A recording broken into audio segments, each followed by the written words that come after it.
தெரியல. ஒருவேளை இதுக்கு முன்னாடி ஏதோ ஒரு பரிசுத்தவான்கள் இந்த மாதிரி ஒரு காரியத்தை செஞ்சுருந்தாங்கன்னா, ஆமா ஆண்டவரே முடியும், இல்லை ஆண்டவரே முடியாதுன்னு சொல்லியிருக்கலாம். இப்பொழுது எசேக்கியாவுக்கு என்ன சொல்லணும்னு தெரியல. அதனால் அவர் சொல்கிறாரு, ஆண்டவரே எனக்கு தெரியல, நீர் அறிவீர். ஆண்டவர் சொல்கிறார், இல்லை, அந்த எலும்புகள் உயிரடையும், அது ஒரு சேனையாய் நிற்கும். அப்போது நான் நம்புகிறேன், எசேக்கியாவுக்கு இதுவரைக்கும் யாருமே செய்திராத ஒரு புதுமையை கர்த்தர் அவனை கொண்டு செய்ய வைக்கிறார். இன்றைக்கு இந்த சத்தத்தை கேட்கிற ஆண்டவருடைய பிள்ளைகளே, ஆண்டவர் ஒரு நியூ பிகினிங், புது துவக்கம், ஒரு புது காரியம், இதுவரைக்கும் உங்கள் குடும்பத்தில் யாரும் செய்யாதது, நீங்கள் இதுவரைக்கும் பார்த்துறாத ஒரு புது ஃபீல்டில் ஒரு புது பிளஸ்ஸிங்கை ஆண்டவர் உங்களுக்கு தருவார் அப்படின்னு மனதார நான் ஆசீர்வதிக்கிறேன்.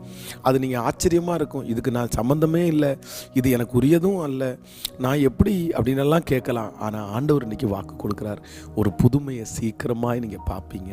ஆமேன்.